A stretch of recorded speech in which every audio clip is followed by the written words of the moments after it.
Okay, so hello everyone. As you're trickling on in, the webinar will begin at the top of the hour, and all of this will be recorded and shared out with you after the webinar concludes. We encourage all of you today to connect with National PTA and the Institute for Educational Leadership on social media. So please follow our Facebook and our Twitter pages at National PTA, at IEL Connects, and at FCE Network. And then we also encourage you to use the hashtag PTA standards and to tag us, to tweet anything you learned from today's webinar, and we will be sure to retweet some of your responses. We really encourage you to share your questions, reflections, and observations on social media with us. Again, the webinar is going to begin shortly. It will be recorded and it will be shared with all of you afterwards. So hang tight. We'll be back in just a minute.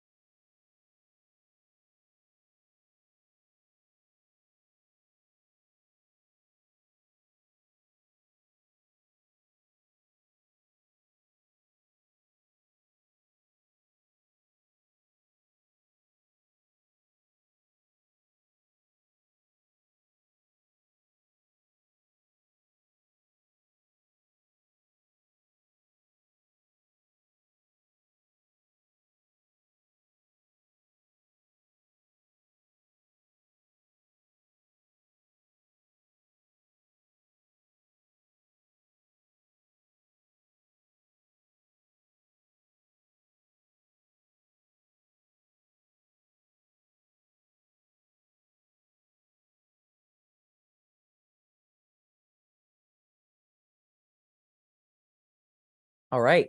So once again, welcome to today's webinar. My name is Daniel Aaron Price. I am National PTA's Family and Community Engagement Manager. And I do have just a few housekeeping details before we get started. So first, we would love you to introduce yourself. So please use the chat box at the bottom of your screen. Please share your name, share your city or state, and or what organization you represent, if that's applicable. Be sure to select panelists and attendees so everybody knows who's here. We want to see a broad array of who's represented today and who's joining us on our webinar. All attendees are in listen-only mode, but we really do encourage your engagement by posting questions in that Q&A box at the bottom of your screen. So please make sure to fill out that Q&A box with any questions that arise throughout the webinar. And we will be sure to answer some of those questions at the end of the webinar itself. We have dedicated the last 10 to 15 minutes to look through your questions and to pose them to our respective panelists as well. I would like to remind everyone that this is the second webinar in our 5-part Transforming Family School Partnerships series. We will be hosting more webinars throughout the next few months with different panels and even more conversation.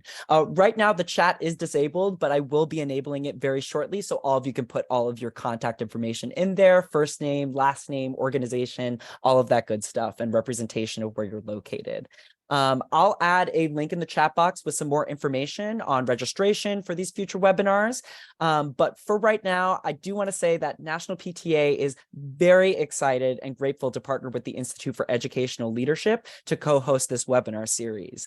They have been a wonderful partner to PTA and greatly contributed to helping us update the national standards for family school partnerships and develop this webinar series. And it is my honor today to introduce a really incredible individual who's been an ardent advocate for family engagement and setting students up for success. So Kwesi Rollins is a member of IEL's senior leadership team and guides IEL's portfolio of programs designed to develop and support leaders with a particular emphasis on family and community engagement, early childhood education, and community-based leadership development. So Kwesi, take it away. Thanks so much, Daniel, and I won't take very much time. Again, I am Kwesi Rollins at the Institute for Educational Leadership, and it's really a pleasure to be here for webinar number 2. We're very excited to be in partnership with the National PTA Center for Family Engagement on this webinar series, which is designed to help us explore not only the new standards for family school partnerships, but really to share a variety of perspectives on each topic area, to learn from each other, reflect together, and find other ways to just continue to improve our efforts and deepen this important work. As I said in our last webinar, now more than ever, engaging families, authentically listening to parents and students, and collaborating across boundaries and across sectors. These are the processes we need to get to the solutions we want and our communities and our families deserve.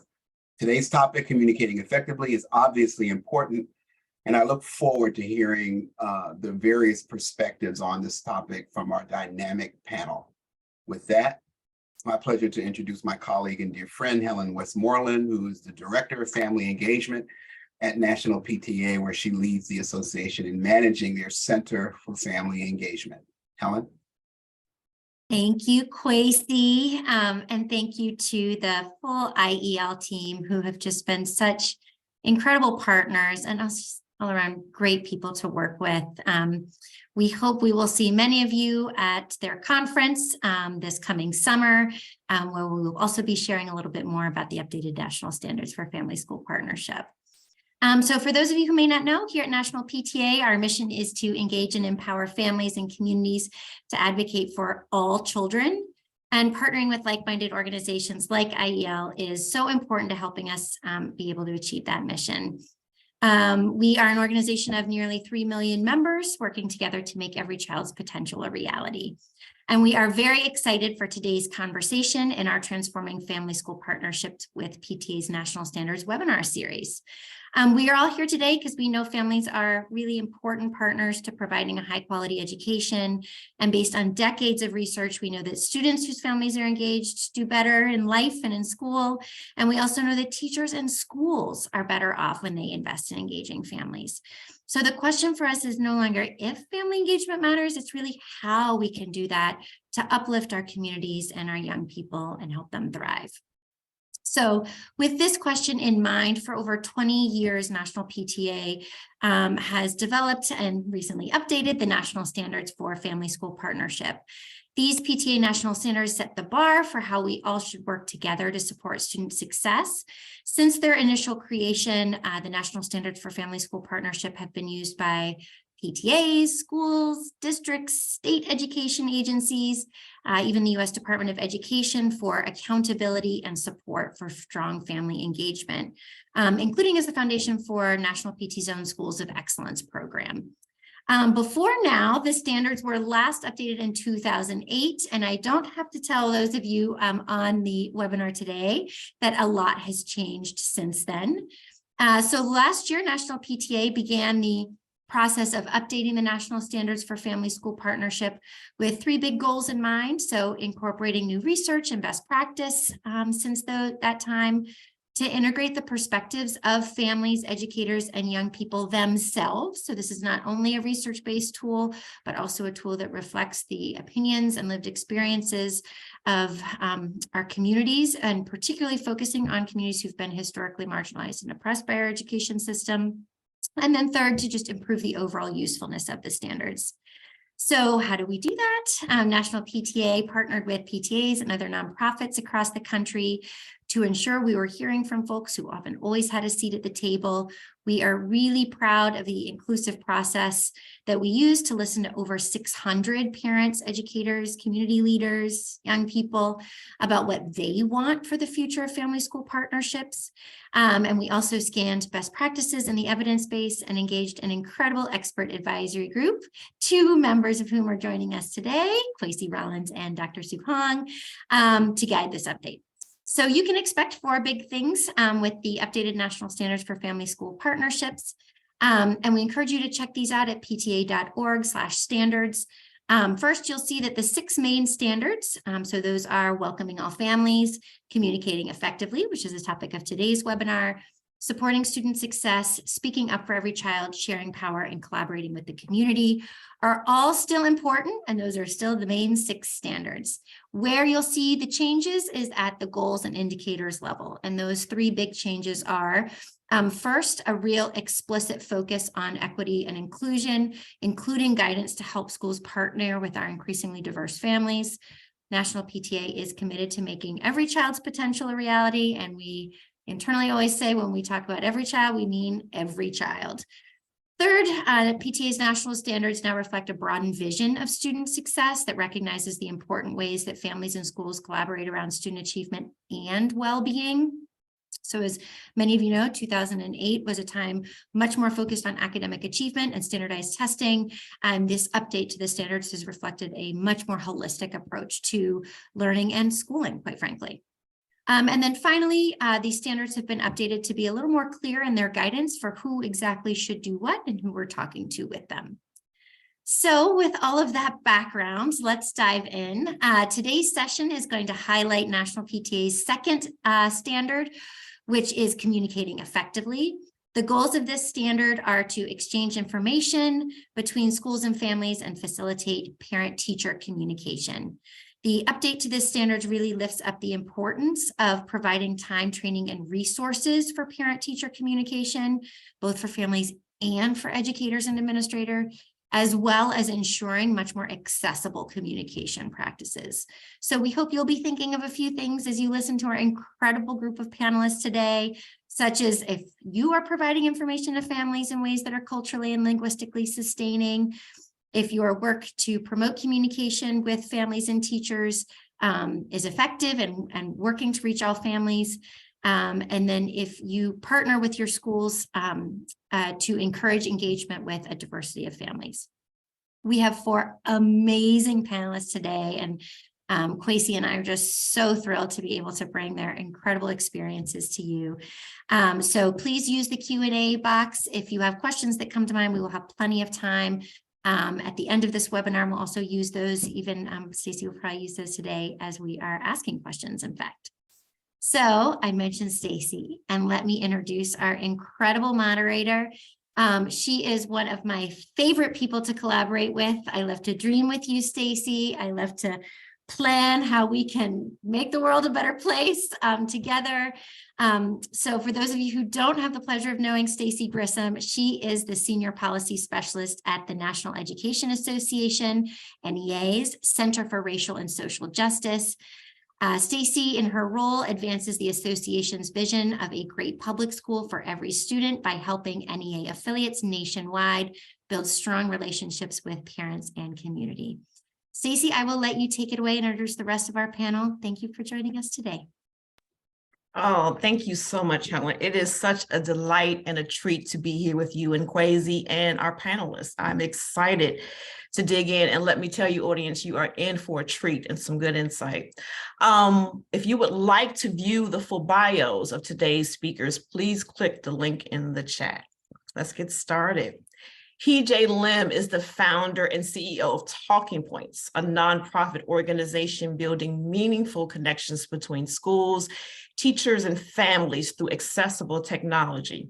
Previously, Hee-Jae worked on education reform for public schools in the Middle East. She also served as chief of staff to a special advisor to the Secretary of Education in the UK. Yesenia Marires is the senior advisor and founding parent of Parent Teacher Home Visits. She currently directs training for the national network, ensuring the delivery of high quality training, developing a certified national training team, and leading Parent Teacher Home Visits trainings across the country. Dr. Sue Hong is a professor and chair of education at Wellesley College. She's a sociologist of education who studies the relationships between schools, families, and communities, exploring the impact of race, culture, social history, and political life. Last but not least, Alejandro Gibes de Gach is the CEO and founder of Springboard Collaborative, an organization with a mission to close the literacy gap by closing the gap between home and school. Thank you all for being with us today. Panelists, with all systems a go, cameras on, let's get started. We will begin with me posing a question to each of you. Can each of you please tell us a little bit about your work and what effective family-school communication means to you? Alejandro, we will start with you. Awesome. Thank you so much for having me. Family engagement is the beating heart of my work, as it is for so many of us. So I always start the story with my family. I'm half Chilean, half Puerto Rican. My parents escaped political persecution after my dad wrote a play in protest of the dictator Pinochet in Chile. Didn't go over so hot. But we came to the US seeking educational opportunities like so many immigrants do. Unfortunately, it didn't take long in Carrollton, Georgia, for my parents to realize that schools serving poor families like ours don't often enough live up to America's promise. So we tried a new strategy. We rented the cheapest house in an affluent community with a highly rated public school, and my parents figured that that's got to be the ticket. But it wasn't. My sister and I excelled in spite of the school system, not because of it. My parents were most often treated by teachers as pushy immigrants who didn't quite belong in the school system. My classmates treated me the same way. The high school guidance counselor even tried to talk me out of applying to Harvard to avoid the disappointment of rejection, even though I was the valedictorian. And later that year, she seemed disappointed to see my acceptance letter. So I share all that because my parents were the only kind of two caring adults who were consistently in our corner, who believed in my sister and they saw our full potential, and they helped us to realize it by setting and achieving one goal after the next. But the school system never perceived that value in my family. They couldn't even see it.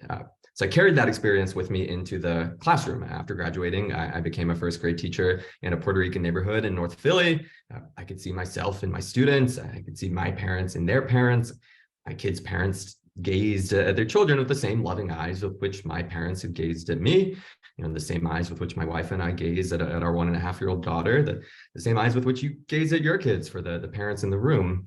And yet I felt the same disconnect. I felt like our school system was still approaching marginalized parents as liabilities rather than as assets.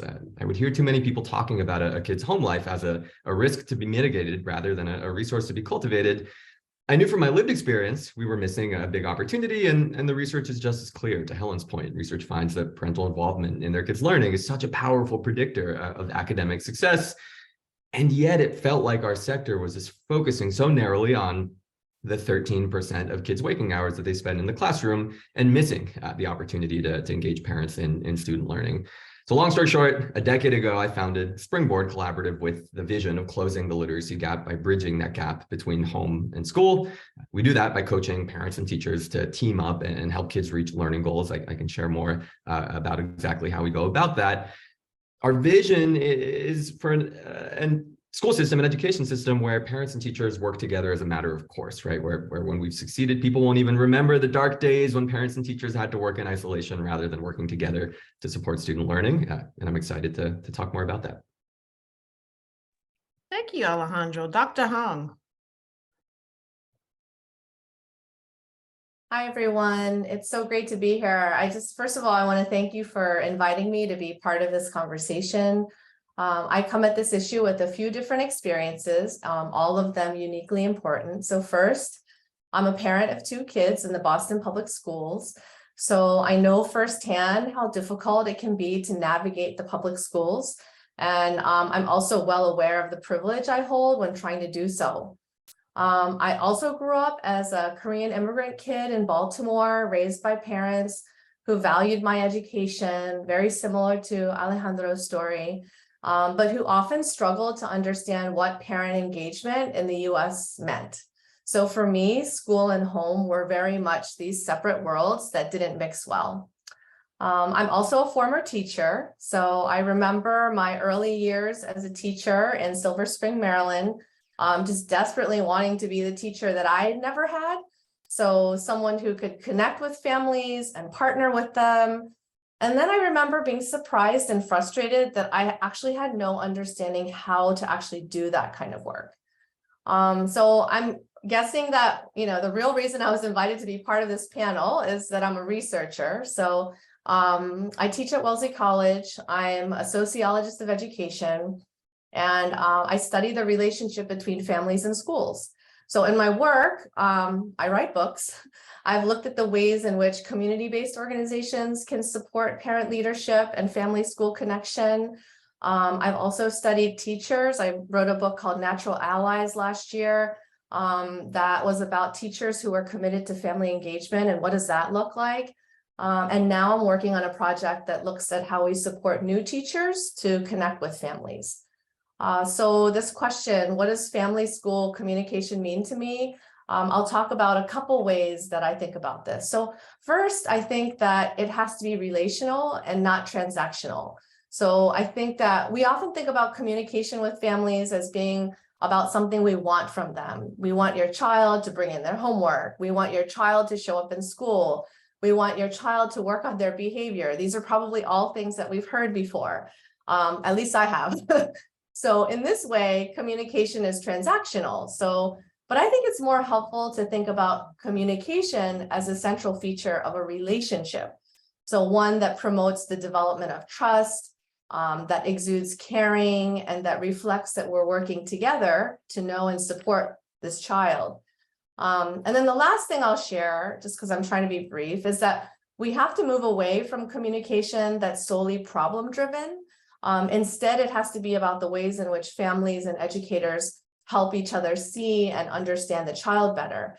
One story I remember from my first year as a teacher, deciding to connect with each of my students' families. I wanted to affirm something that their child had done earlier that day that I was proud of, and I just wanted to be able to share that with them. And I remember this common element in every phone call that I had with them.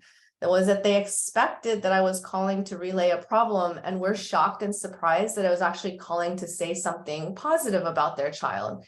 And it really, I remember those moments because it taught me that this was what the nature of communication between parents or between families and schools would be. So those are two of the ways I think about communication, but I'm also really looking forward to hearing what the other panelists have to say as well.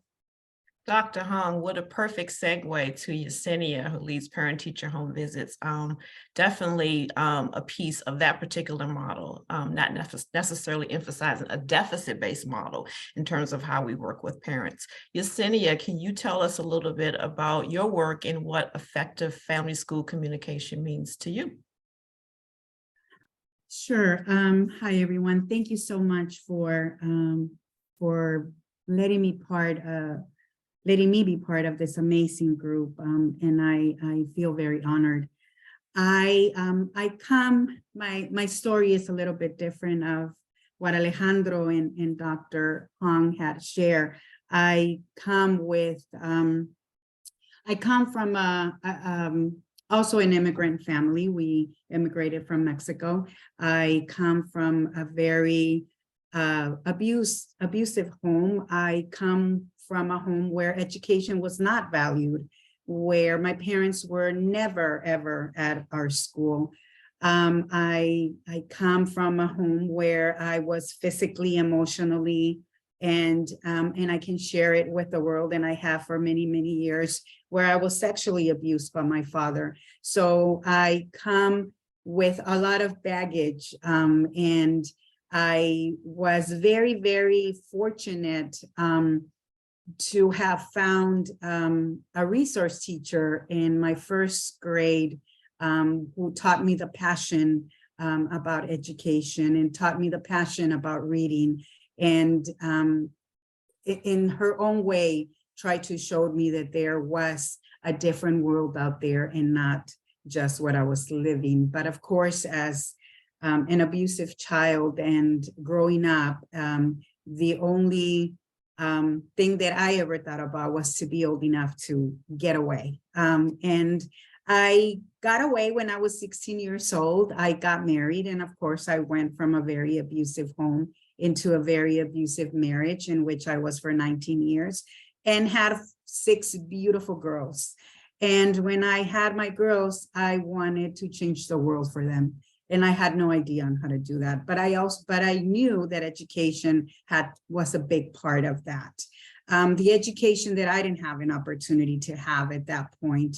So when I had my last baby, I asked for help, and I was relocated to Sacramento, and that's how I ended up here in Sacramento.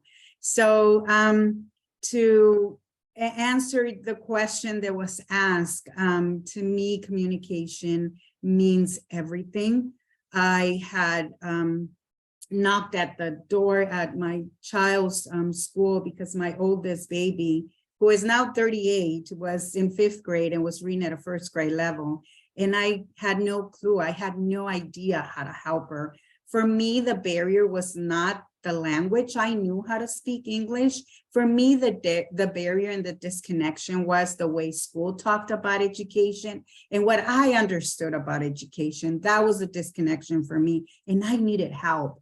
And I was very lucky to be in the right place at the right time, even with all the mess that was happening. And I'll share a little bit more about our model and how it all came to be part of a community organization that had a group of amazing educators, teachers that helped us create this model of parent-teacher home visit, and that really opened the doors for me and my children as a single mother of 6 little girls in a city where I did not know anybody. I had a family now, and that meant the world for me. And that's why I'm involved, and I'm still doing this after 25 years, because that communication between our educators and our parents is crucial for the success of our kids. Thank you, Yesenia. Yesenia has just definitely given us a tease as to the power, the life-changing power or dynamic, those connections between schools, teachers, and families, what the possibilities of all that. Can you speak a little bit about your work and what effective family-school communication means to you? Yeah, thank you so much for having me here.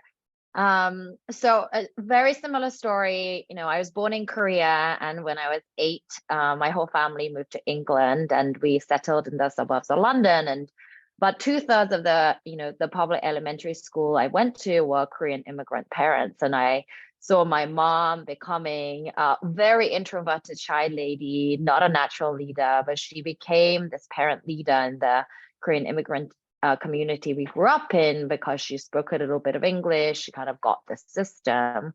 And I remember thinking, on Saturdays, we would go to Korean school. So it was almost a natural experiment with same kids, same parents, different school system, different language, and different teachers, and how parents interacted with the elementary school teachers. I went to Monday to Fridays versus Saturdays, and kind of saw the impact that that had on me and my sister. And we're all here because we believe in the power of family engagement, and that led me to founding Talking Points, which is an education technology nonprofit. And our mission is to unlock the potential of families in being more engaged in their children's education to drive student success. And we do that by systematically removing what we see as critical barriers that my mom and many of my friends' parents had, like language, like time, like mindsets and capacity and knowledge. So we do this through a multilingual family engagement platform that allows for highest quality human and AI powered two-way translated communication in 145 languages. We're now partnering with 10 of the 20 largest school districts in the country to help kind of create meaningful relationships between families and schools, and really create a district culture where families, no matter their background, can engage with their schools and their children's educators. Educators in schools and school districts can send a message to families via text messages or an app, and families will receive it in their native language and vice versa. And educators can also kind of attach files, multimedia, and videos with translated captions that then get delivered to families. And our embedded education glossary really ensures that messages are put into an education context so they make sense and understandable by families, especially important for when communication is translated. So give you an example. For example, a sub is not a sandwich or an underwater submarine, but it's actually a substitute teacher. A hotspot, a very, very common word used in COVID, is not a war zone or anything related to weather or climate. It's actually a Wi-Fi device. So I think giving you an example of what understandable, accessible communication means to us. And then fast forward, before you can even define what effective family school communication is, I think we're all here because we believe that family engagement really matters in driving student success. And effective family school communication to us means driving family school partnerships through really kind of building meaningful relationships through that communication. So what that means for us is, how do we build through communication a shared understanding of supporting students together? And kind of later on the webinar, I'd love to share with you some of the best practices that we've seen through our data and through our research and through working with our district partners. But it's really coming from why the communication and effective communication to build those meaningful partnerships between schools and families in an accessible, understandable way that builds a shared understanding. EJ, we definitely look forward to some of those best practices and some of your recommendations. Dr. Hung, we would love it if you could provide some insight into what the current landscape of family-school relationship looks like. When it comes to open, two-way communication between families and schools, especially for marginalized communities, what are the challenges and opportunities you've been seeing? Thanks for that question. I think that this is a moment in time where we all have a very common universal experience. I think the pandemic has been a test of a crisis, and it's very much impacted the ways in which schools and families communicate with each other. It's also just kind of revealed to us the existing relationships that schools and families have had. The pandemic happened. No one actually anticipated that we would endure and kind of grieve through it the way that we did. But one of the things that those of us who study this have learned is that, for schools that have had pretty healthy and engaging and dynamic relationships pre-pandemic, they were able to kind of pick up a level of communication and partnership and work together in ways that were pretty salient. And likewise, I think in communities where that communication was distant or the relationship was estranged or tense, the pandemic really exacerbated that. And I think so it showed us something that many of us already knew, which is that there was a real variety and kind of disparity in the relationships between families and schools. And how varied family and community engagement was and how strained the relationships could be. So I think when we're thinking about challenges, we can also kind of know that it showed us that our views of family vary. So, the relationships were variable, but it also shows us that the ways in which schools viewed families were varied as well. So we saw some families as very entitled to our utmost attention, and we saw other families in ways where we kind of perceived them as very desperately in need of our services. And I think that the way we perceive the families in our schools, because I think it's hard for us to say that family engagement looks the same way across our school communities. There are some places where the sense of parent participation is vibrant and strong. There are other places where, the sense of parent engagement or participation or their entitlement to kind of be part of that space is very much tense and, and distraught. And so I think that what it shows us is that what we see in family engagement, the way we communicate kind of marries or mirrors to that.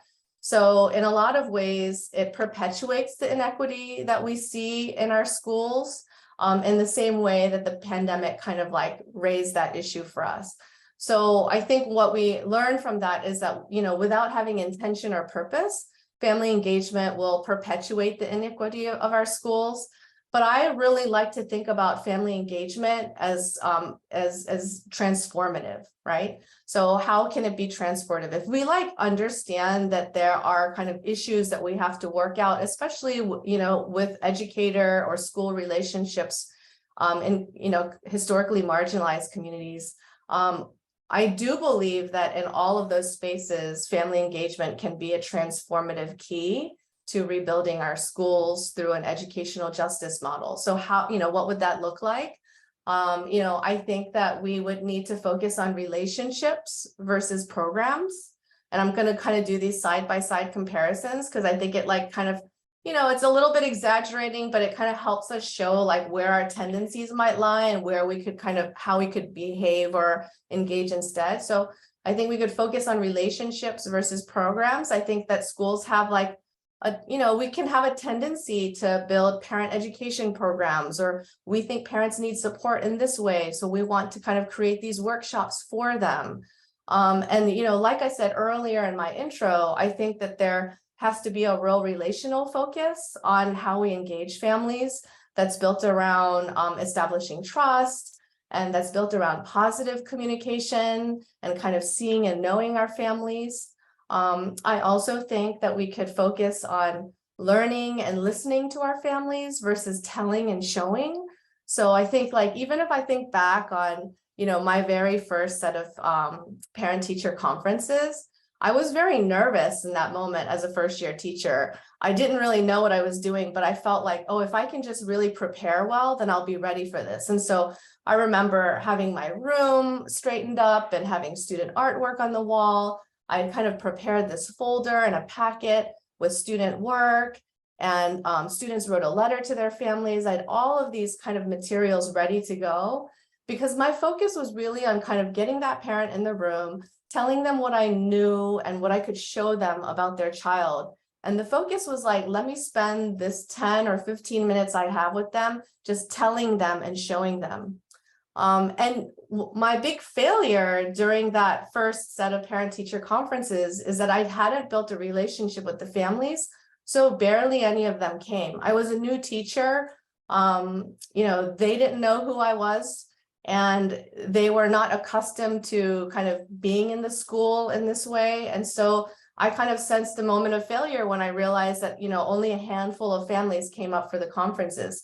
But I think part of that was I didn't have a relationship with them, but I was also focused on kind of telling and showing them something. And I wasn't focused on learning and listening. And so, you know, in my last book, Natural Allies, there was a teacher who actually talks about creating family conferences where she includes the student. That was something I had never even kind of thought of as a new teacher.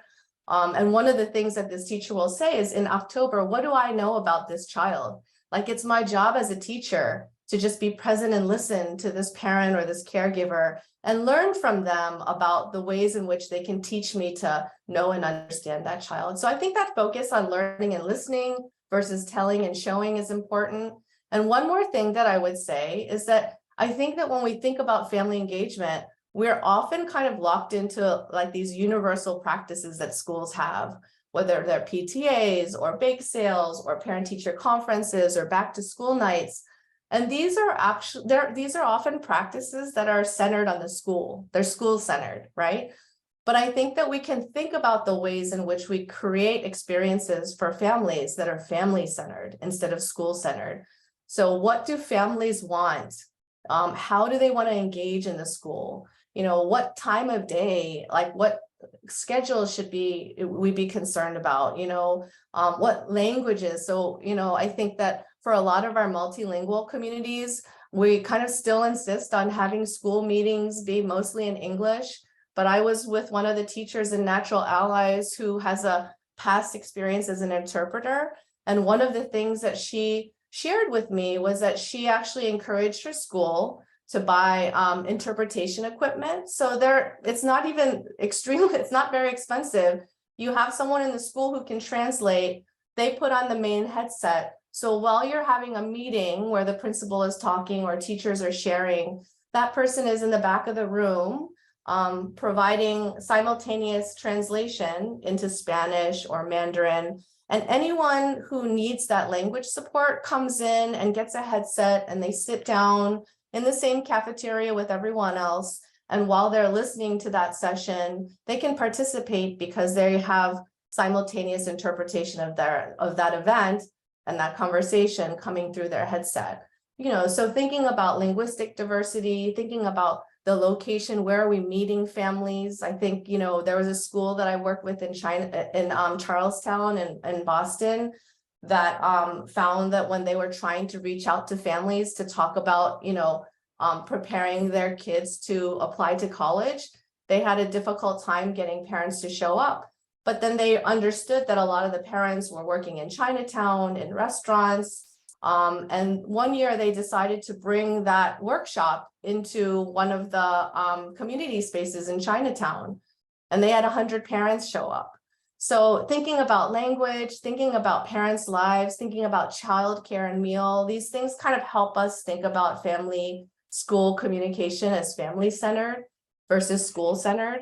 And then, I think the thing that I'll close with is that there really a lot of times when I talk about my book or the work or the research that I'm doing, people often want well, what should we do? They want a plan, they want a menu of things that they can do. And I certainly think that there are ideas to be shared, but I also think that a lot of what we learn about what works in a school community is going to come down to what are parents interested in. And that's going to boil down to being able to have those informal conversations and building those relationships with families so that we have a clearer sense of what it is in that particular school, community, and context that's going to allow us to really reach and have the kind of communication and engage with them in a way that's meaningful to them. Talking about taking it from the school into the community or going where families and students reside and live. That's the heart of what Parent-Teacher Home Visits does.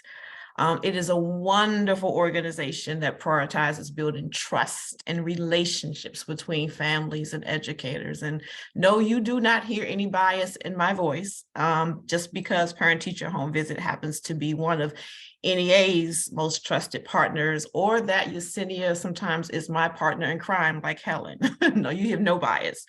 But no, all jokes aside, Yesenia, would you explain more about the Parent-Teacher Home Visit model? Let me tell you, educators love it, teachers love it, and that speaks big. Families love it.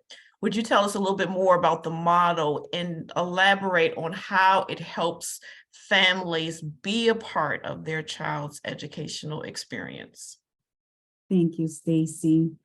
Well, Parent-Teacher Home Visit was, it's a model that was co-created by parents and educators using a community organizing principle of sharing leadership. And what we do is that we trained educators to develop meaningful relationships with families, their families of their students. And we start by making these home visits voluntary, which is one of our 5 core practices or non-negotiables. These conversations are short; they're only 30 to 40 minutes, and in which educators really focus on sharing their hopes and dreams, setting goals for their student, and really listening. I know Dr. Hong mentioned listening a lot in her explanation of what she does right now, and that's really super important for us as well, because that's when you get to know your families. There's no better way to know about somebody than just sitting with them for a short, conversation, and let them share with you. What is their day-to-day practices? What is their home culture? What do they do as a family? What are their student interests? And that is the beauty of what happens with Parent-Teacher Home Visits, is these conversations where teachers get to learn their interest of that student, the assets that the families have, and then they can take it back to their classroom and improve the students' instruction, their learning, improve the learning of that student. Educators and families share and expectations with each other. You know, what do you expect of me as your child's teacher? You know, here's what I expect of you. Can we meet each other halfway so we can make these hopes and dreams and these goals a reality?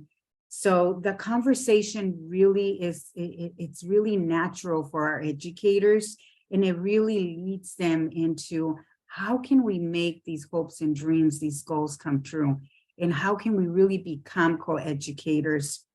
You know, I was listening to, as I was listening to Dr. Hong, I was one of those parents. I had 5 little girls in school. I had 5 conferences, and sometimes they would schedule all 5 in one day. They never asked me if I could make all 5 of them in one day. And I could maybe make 2 or 3, maybe 3 if I could. And I had to work. And then, you know, my other 2 or 3 were always crying because, you know, I didn't make it to there. So it's the not knowing. It blew my mind when I figure out that the school did not know that I had 5 children at their school. So it's this opportunity of really sitting together and having a conversation and getting to know each other. That is the beauty of parent-teacher home visit. We are a 2 home visit model. Typically, our first home visit happens over the summer or fall. And the focus is, again, getting to know, listening, just listening to your families, getting to know them. Our second home visit typically happens over, it's an ongoing communication. It typically happens over the winter or the spring. And that can have an academic focus, but it can really have any focus that our educators, our teachers, or families need it to have. It could be social, emotional, whatever they need to meet again for that second home visit is there.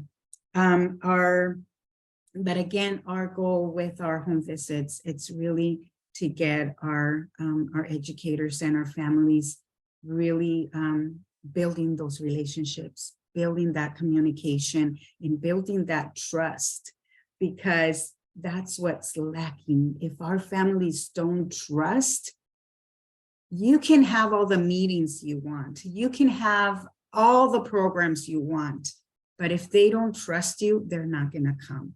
And this is a strategy, a first step for building that trust, that communication between each other. So then everything else can happen. We can have those hard conversations.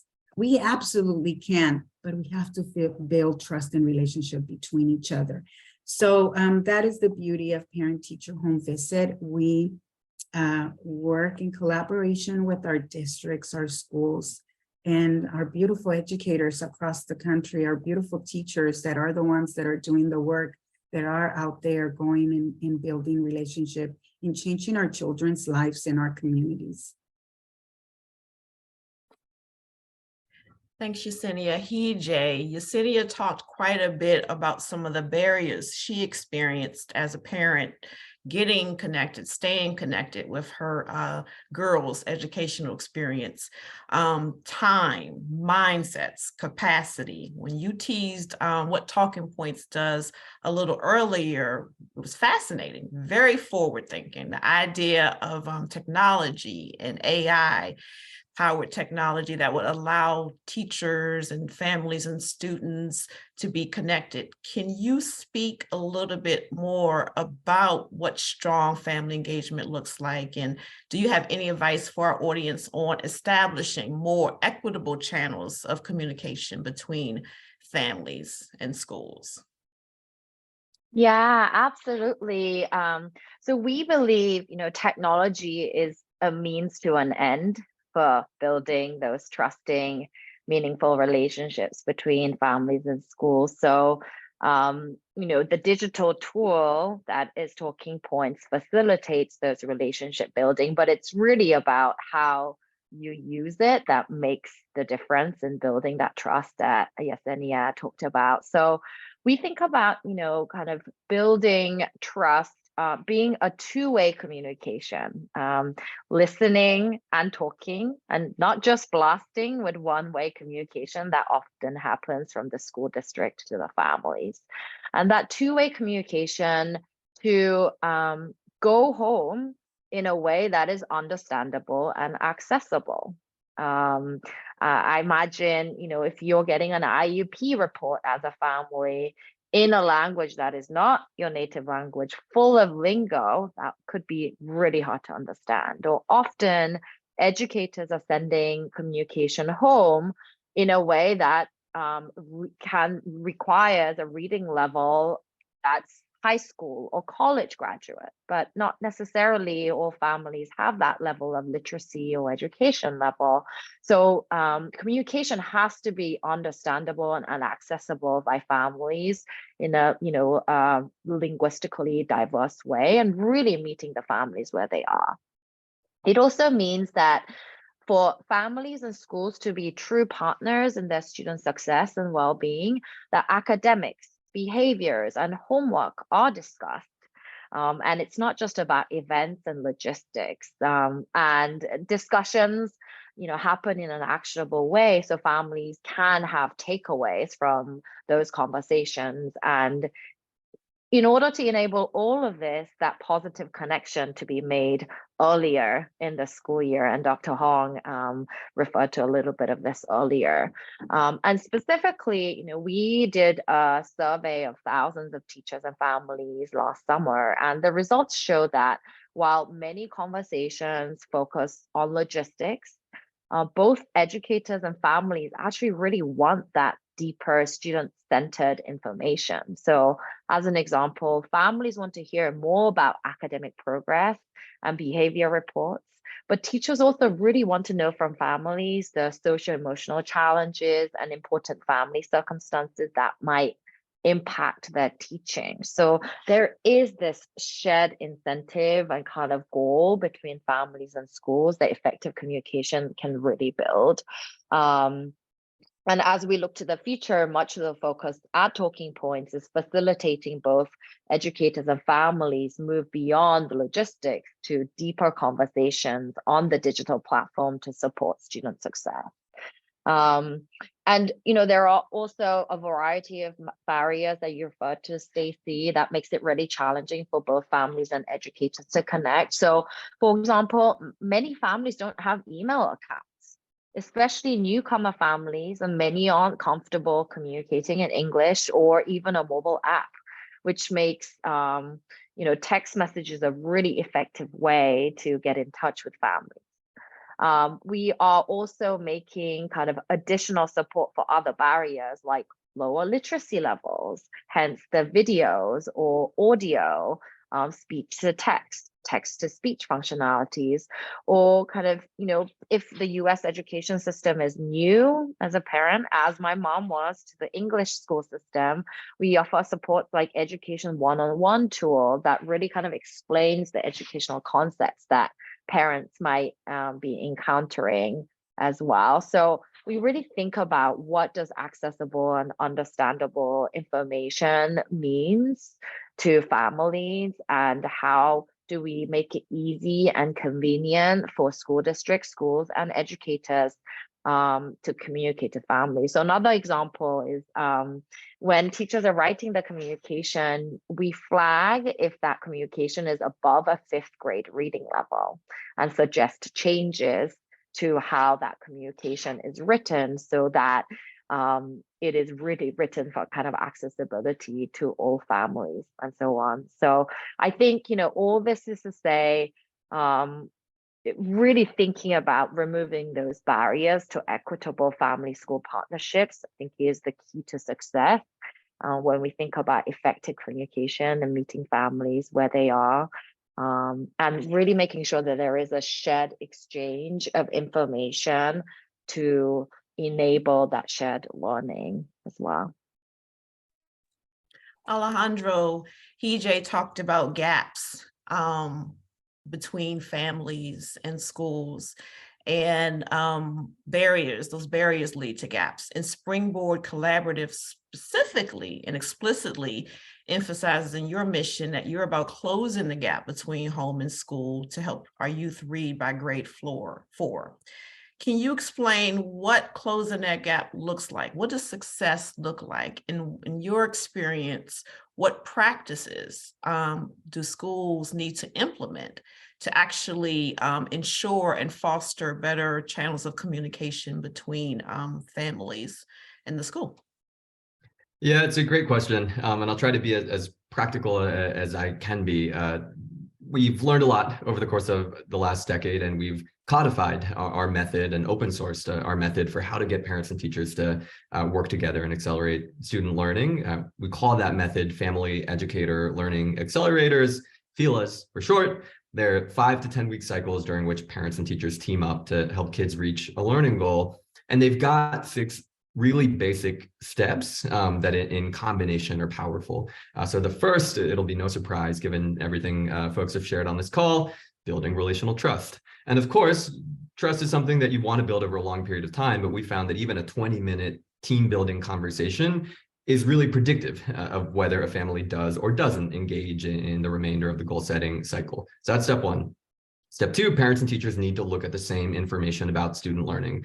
Otherwise, you get this wild asymmetry where 9 in 10 parents in the country think their child is performing on grade level, but only 1 in 4 kids actually are. So there's this like mass delusion that you need to all look at the same information in step 2. And that enables you to set a growth goal in step 3. And that goal, it's like the keystone that holds the whole thing together. It's got to be winnable within 5 to 10 weeks. We've learned that the hard way. Fewer than 5 weeks, and it's just not enough time to build a habit.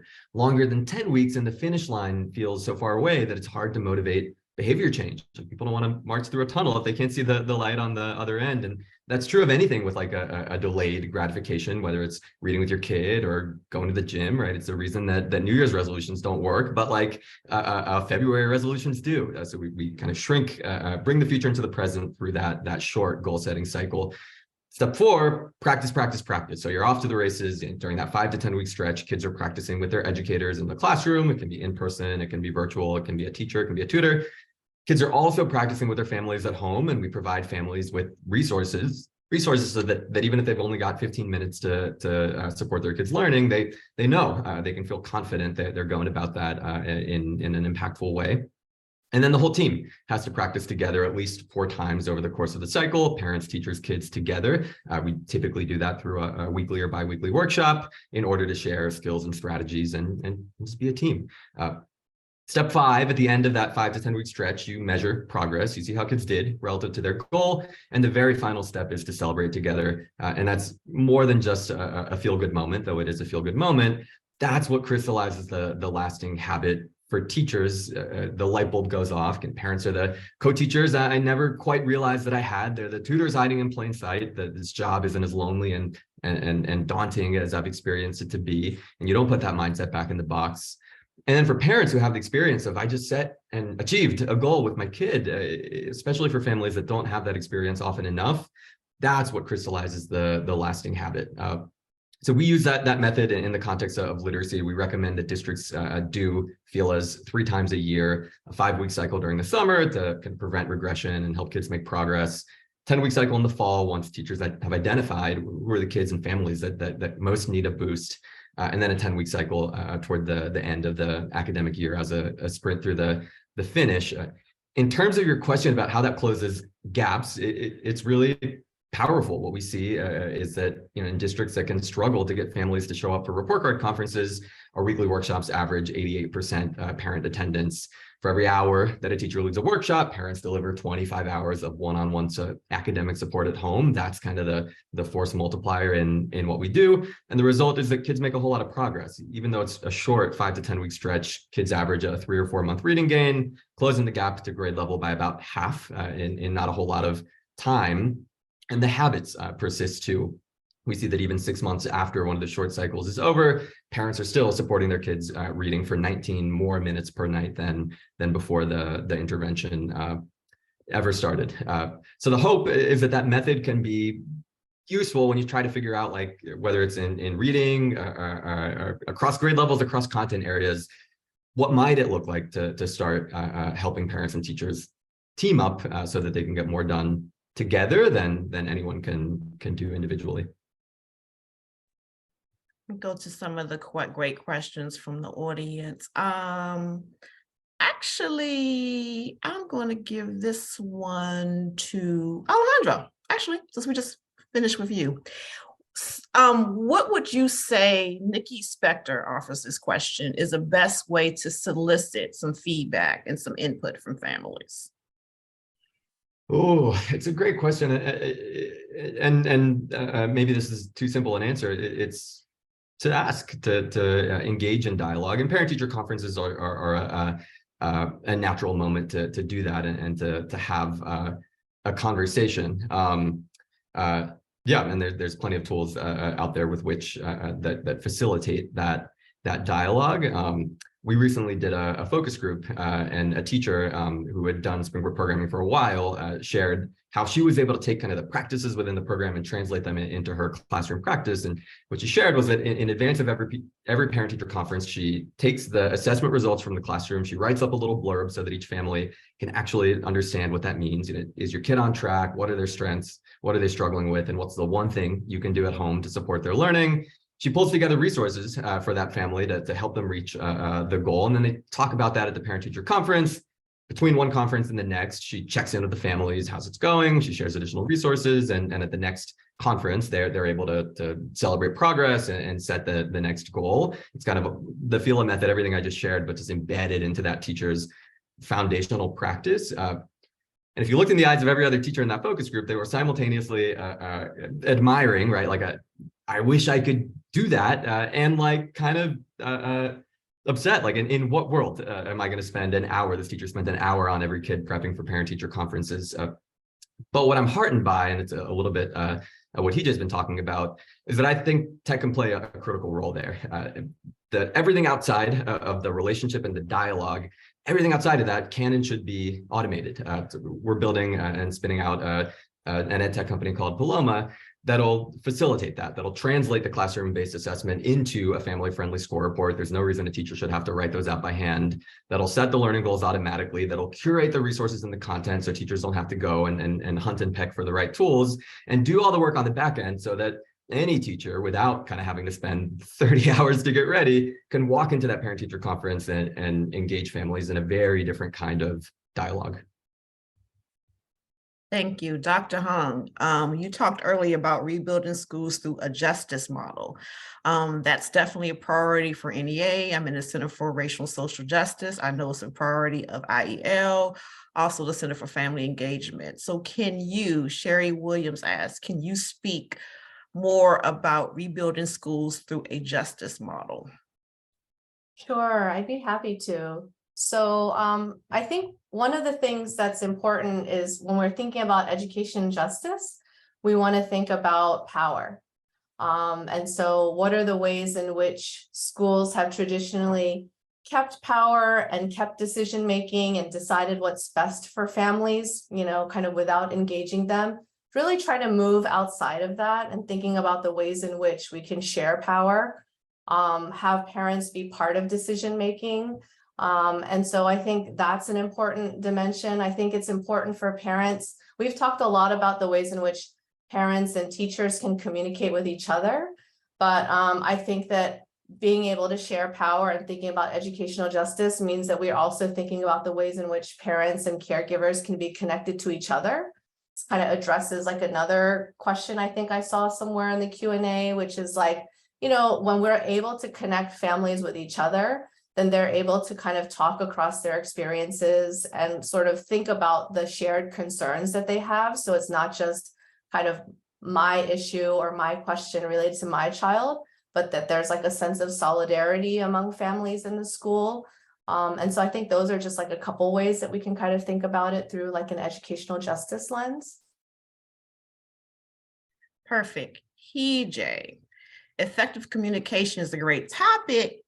But when the parent does reach out and doesn't receive any communication, parents continuously reach out, yet they receive no reply. Speaking from a talking points memo, it seems like you guys have really been able to innovate and revolutionize that two-way communication. Can you speak to ways that parents could actually leverage their power to get some response from schools?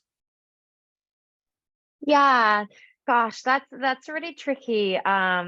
I think, families, I think it really kind of starts with the educators of the students. And we would encourage families to, turn up to the schools if they can. I know that's really hard with time and transportation and capacity constraints, but that would be kind of my first recommended action step. If not, you could also consider advocating for bringing something like talking points or communication tool to the school so that it doesn't necessarily have to be an in-person interaction, but something that can happen on a digital level. We have heard stories like families reaching out vis-a-vis something like talking points and really kind of reaching teachers that were really hard to reach. Let's say a teacher was teaching multiple classes at high school, and then they might be really time and capacity constrained. But we are also, really thinking about how do we facilitate a cultural change within schools and within school districts to prioritize engaging with families and engaging with their communities, so that episodes like this where families reach out and feel that they are ignored does not happen. So it's really a two-way street in terms of that effective communication and building a relationship and building a welcoming environment for families and educators. So yeah, no easy answer here. No easy answer. So Stacey, relationship piece. The easy answer is relationships. Alejandro, did you want to say something really quickly? Yeah, just to piggyback off that, I think one thing that's interesting, and Hija brought up AI earlier, is the huge advances in generative AI in particular. And I think it can be a way to make it a lot easier for teachers to be able to manage the volume of kind of inbound questions that they get. If anyone's going to use ChatGPT, it's eerily, it's uncanny how good it is at responding to questions.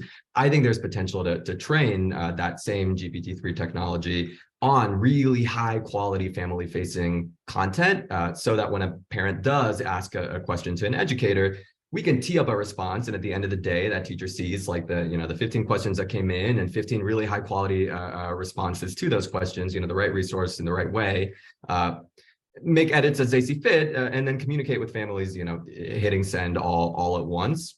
It can be a way to still have kind of the relational aspect between the educator and the family, but just make it more and more frictionless so that the teacher's time doesn't become the barrier, and nor does the family's time become the barrier, given that they both have the desire to work together, but there's too much friction that gets in the way right now. And I think there's a lot of promise to help reduce that friction.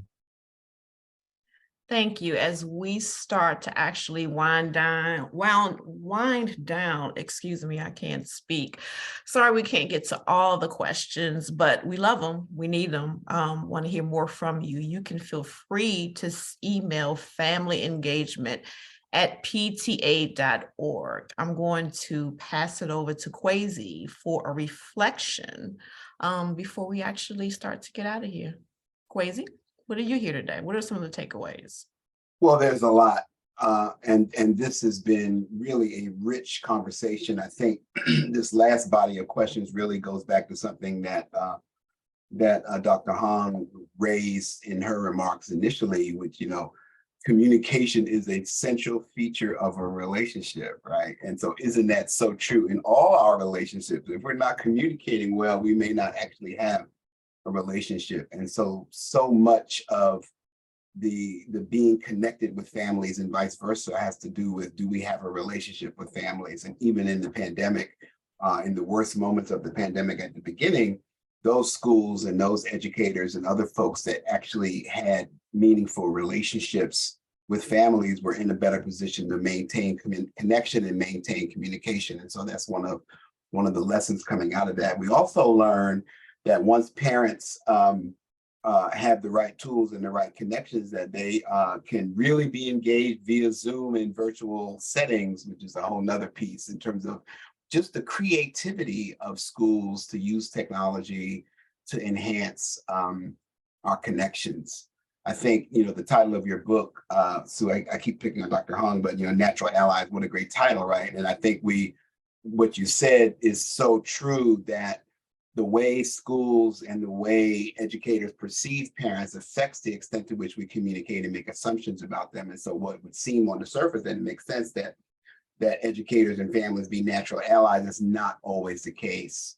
And that's really the dynamic that we're trying to improve. And so this idea of being much more relational and transactional, which isn't always obvious, I think, to educators, to not be problem driven. So many important points, but it's really about seeing and understanding the child. With parent-teacher home visits, I mean, one of the reasons I fell in love with that model many years ago was this whole idea of a question: what are your hopes and dreams for your child, as the basis for beginning a conversation with families. Is just has so much power. And one of the things we learned in that model, that in a evaluation study, was that one of the positive unintended outcomes of the strategy was that educators had reduced bias, lower bias, and negative assumptions about families. And most of us know why, because they had actual relationships with families. They weren't just operating off of what they heard or what they thought or what was in their head about these families. They knew their families. So there's so much to learn here. Family-centered versus school-centered, that's not a new concept, and yet we still find ourselves trying to figure out how to fit parents and families very neatly into what's convenient for schools, in terms of timing, in terms of conversations, in terms of the relationships we form with them. And I think, coming from Hije and Alejandro, we also don't want to forget that parents and families do want to understand academic and learning goals and how to facilitate learning at home. And that's the most important part, or one of the more important parts of being a natural ally, that we know that places that do a good job of building relationships, building trust, and then working with parents and families and other caring adults in the child's life around academic and learning goals, those kids do better, because everybody is part of the team that's really helping out. And so communication is everything. And this has just been a wonderful conversation. And I'll stop there as we hear some final reflection from the rest of our panel. Great panel. Thanks so much. Absolutely, Kwesi. And you actually summed the takeaways up very, very well. So as we start to kind of close out, panelists, I'm going to ask each of you to share one way the audience can get more connected, involved with your great work. Dr. Hong, I'll start with you. So one of the things that was exciting about writing Natural Allies, the book that I mentioned before, is that it allowed me to spend a few years with 5 different teachers and to really get to know their practice and to learn their stories about why they were so committed to engaging with students' families. My book came out right before the pandemic. And so the book tour that I imagined doing in person never happened. But the silver lining in that is that I created a virtual book club series that was an opportunity for me to reach out to people who are interested in the book virtually. And each month I invited a different teacher who is featured in the book to be in conversation with me. And we recorded those sessions, and you can find them on my website. When I wrote the book, I really thought of it as like a nice way to kind of give you a deep dive into the lives of each of these teachers, and thought about how it was really kind of nicely suited for like a book clubbish kind of conversation. And so some of my early talks that I did were actually book club meetings with teachers. And so that might be like a nice way to connect with other parents, educators, people who are interested in family engagement. There's a chapter in the book that you can read, and then there's like an accompanying virtual book club series Zoom session and that's all freely available on my website. Yesenia? Anna, we have a wonderful website that we have an incredible communications director that has put wonderful things out there, and there's a lot of information. There's all the research that has been done over the 25 years we've been doing parent-teacher home visit. We are a pre-K through 12 model. You can find all of that in there, but the most powerful thing to me is that you get to see amazing testimonials from teachers, students, parents that have changed their thinking, the way they are engaging with schools. You can hear from them, and that is also it's so wonderful to hear other people talk about it that have been touched by parent-teacher home visit. There's also a toolbox, so there's all kinds of great tools that our amazing educators have created and have given them to us, so other teachers can use them, or educators at any school site. It is, I think our website, Daniel put it in there as well. But we're on all the social medias as well. So yeah, there's a lot of ways that you can stay connected with us. And also, if you want to reach out to us, you can do that through our website, learn more about our trainings, and again, all the resources that are there. EJ. Yeah, I have two things. I think if you're, in this webinar, I feel like I'm preaching to the choir, but if you're, trying to advocate for more family engagement and investment of time and resource of your school district, I think the first step is to make a real evidence-based case for why this matters. And that's why I'm really excited to kind of share our latest research report. It was a quasi-experimental research study partnering with a professor at Babson College that showed, using of talking points really kind of led to student achievement and better attendance in a large urban diverse school district.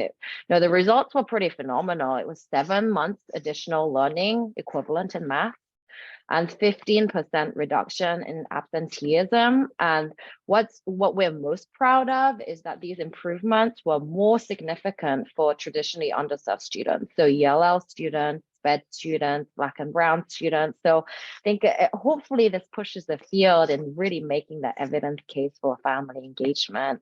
And then since we're a technology platform, we're able to really push relevant research through a lot more data. So insights around what types of communication really makes a difference in the family engagement and building those relationships, and what kinds of conversations are happening between schools and families, what is driving quality.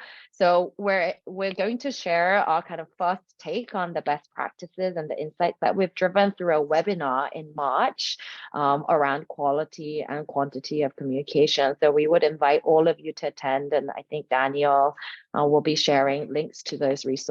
So really excited to kind of push the field forward, and I think we can only do this work all in together. So super excited to be in the room with you all today. Thank you, EJ. And finally, Alejandro, how can our audience get connected to you and Springboard Collective? Yeah, buzzer's going off, so I'll be quick. Included in the resources link, there's an op-ed that will be preaching to the choir, but check it out if it's of interest. There's a video showing parents and teachers, just if you want to kind of hear from them rather than hear me talk about it. And then there's also a one-pager that includes an email. Would love to continue the dialogue either on the Springboard literacy programming side or on the Paloma kind of tech-enabled parent-teacher collaboration side. Thanks so much for having me and having us. Thank you, panelists, for an insightful, informative, and dynamic panel. We'll turn it back to Daniel. Close us out.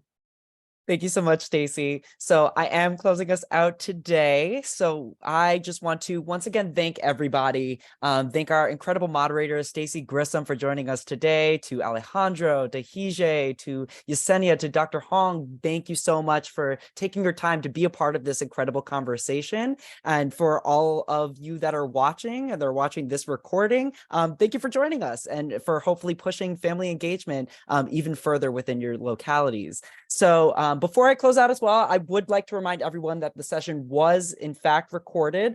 We will be sending out the recording and the saved chat to everyone in a follow-up email, so you'll get all those rich resources and nuggets. At this time, I am about to launch a poll for you to fill out so we can continue to improve upon our future webinars in our series. Our next Transforming Family School Partnerships PTA National Standards webinar will be on Wednesday, March 1st. The focus of the session will be on support student success, where we will hear from Delisa Crane, who is an administrator at Washoe County School District's Department of Family School Partnerships, Judon DeShields, who is the Chief Program and Strategy Officer at Power My Learning, Wendy Lopez Aflito, VP Content and Partnerships at Learning Heroes, and Maria Paredes, Senior Engagement Manager at West Ed, about their work in advancing standard number 3. For everyone that is registered for today's webinar, you have also been registered for the other webinars in the series. We really encourage you to share this registration link that I am placing into the chat right now with your colleagues and contacts. And once again, really thank you all for your participation today. We really look forward to seeing you all in March and joining us on future conversations investigating strengthening family school partnerships. Have a good day, everyone.